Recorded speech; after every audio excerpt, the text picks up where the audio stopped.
Hi, hello, my name is Gomer Joseph. I hope you've all been having a great day so far. Welcome back to another True Crime Tuesdays video. If you are new, I welcome you. Before I discuss today's case, I will go ahead and mention the elephant in the room. I know I have been gone for a couple of weeks. I really did want to go ahead and post a video last week and even the week before, but I have been super busy trying to go ahead and work on the new book in my Never As It Seems series, but I am so glad to be back with y'all, and I do appreciate everybody's patience. So since I didn't wish y'all a happy Thanksgiving, I want to, go ahead and say that I hope that y'all had a happy Thanksgiving, and the plan is to make sure that I do not go on a 2-week hiatus anytime soon. Today I'll be discussing a requested case of the tragic case of Unique Harris. When I heard about this case, I found it to be eerily similar to Faye Dollar. As I was researching it, I found it to be very devastating, and Unique was one of those people. She was looking forward to what was ahead of her. She was looking forward to so much, but sadly her goals were robbed from her. I encourage you all to do your own research with this case and not to just look at my video for all of the information. Here we go. Unique Harris was born on January 31st, 1986 in Richmond, Virginia, to a Valencia Harris. Now, Unique was Valencia's oldest daughter, but after Unique was born, Valencia would have two other children, giving Unique a little brother and a little sister. Unique was known to be a loving and active mother of two sons who were named Richard and Andre. She enjoyed spending time with her sons. Family always came first to Unique. She loved people. She was known to be very sweet and sensitive. She would do anything for anyone. What I find really cool about Unique was that she did plan on becoming a massage therapist. So, when I'm not doing YouTube and when I'm not writing or self-publishing, I do work as a massage therapist. So I just thought that, her desire to go into that field was extremely incredible. When Unique was 24 years old, she moved to Washington, D.C. to be closer to her mother, Valencia, to help take care of her, and she was getting ready to go to massage therapy school there. On October 9th of 2010, Unique had a movie night with her sons and her cousin's 8-year-old daughter. Now, after the movie was over, she put them all to sleep at around 10 p.m. But when she put her sons to bed, that was the last time anyone would ever see Unique alive again.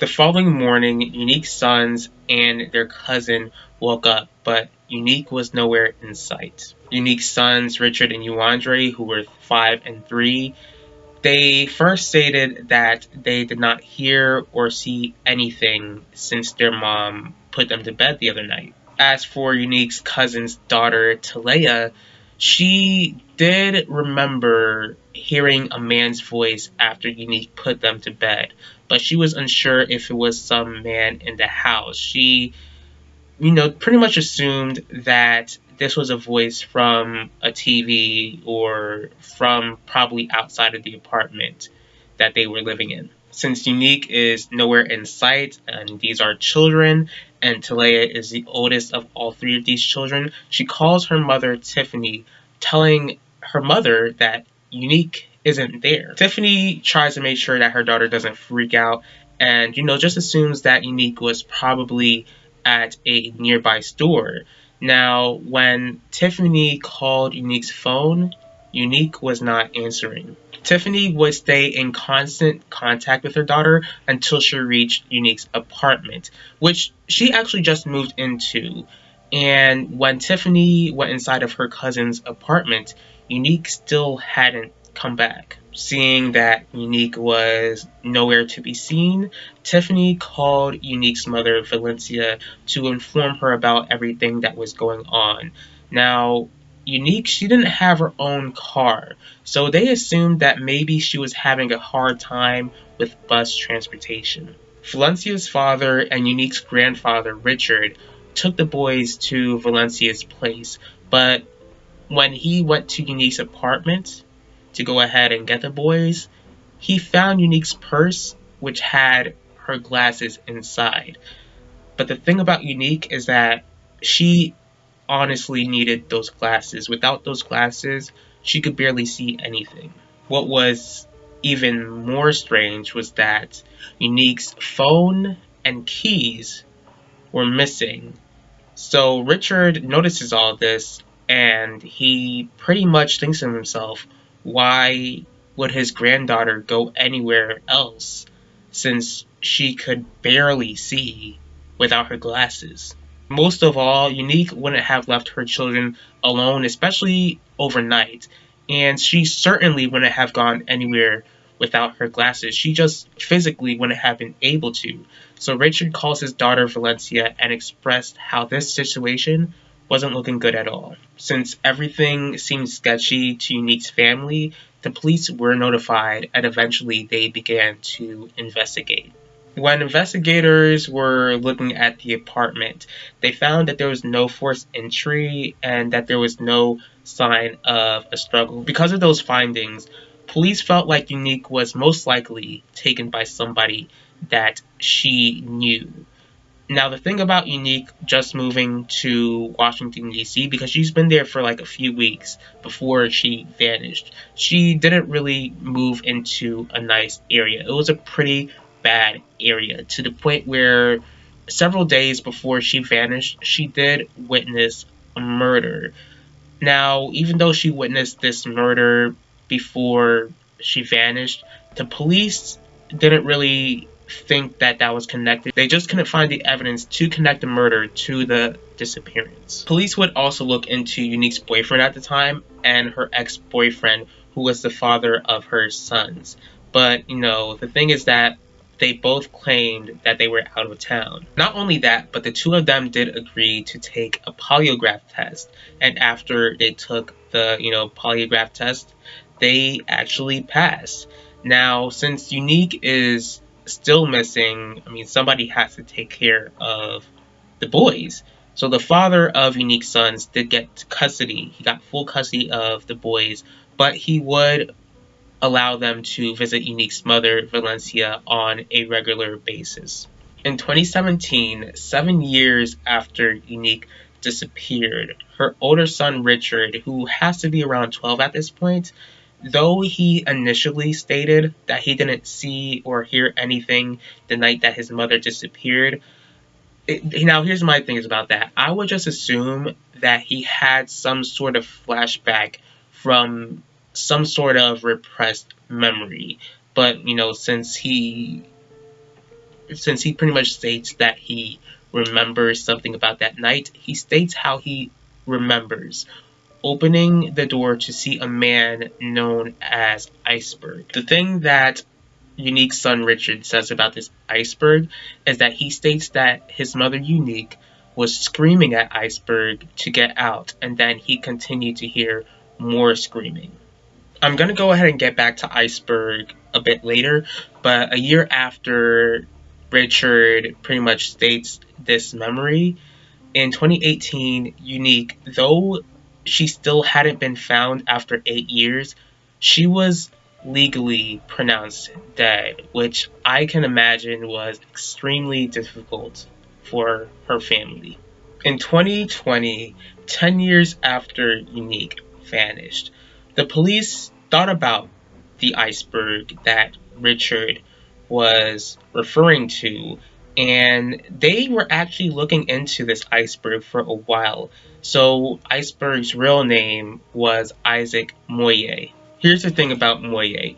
He had spent time in prison for some pretty violent crimes, and there was this one instance where he unknowingly spoke to a police informant in jail who, this police informant, he claims that Moye gloated about this woman who the police would have a difficult time tracking down, the one responsible for her disappearance, because Moye states that he did everything right. At the end of the day, it doesn't look like he did everything right, because the police, they did look into DNA evidence with Unique's apartment, and Moye's DNA was found in Unique's apartment, specifically on her couch.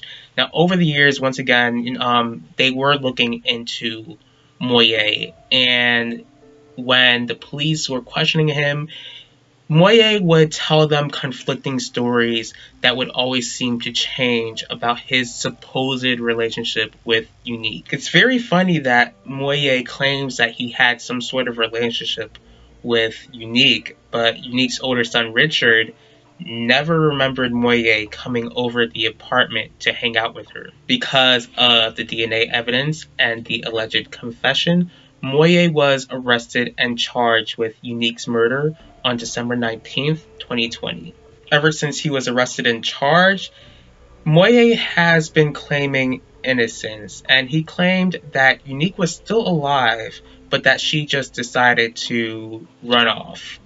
But it doesn't look like the investigators really cared about this claim that he made of Unique running off because of stress, because they noticed that Moye called Unique 13 times the same day she disappeared, and on top of that, he also wore a GPS tracking placement, showing that he was in her apartment around the same night that Unique disappeared. Currently, we have this arrest and charge, and now all we have to do is wait for a conviction. It's been 12 years since Unique was taken away from her family.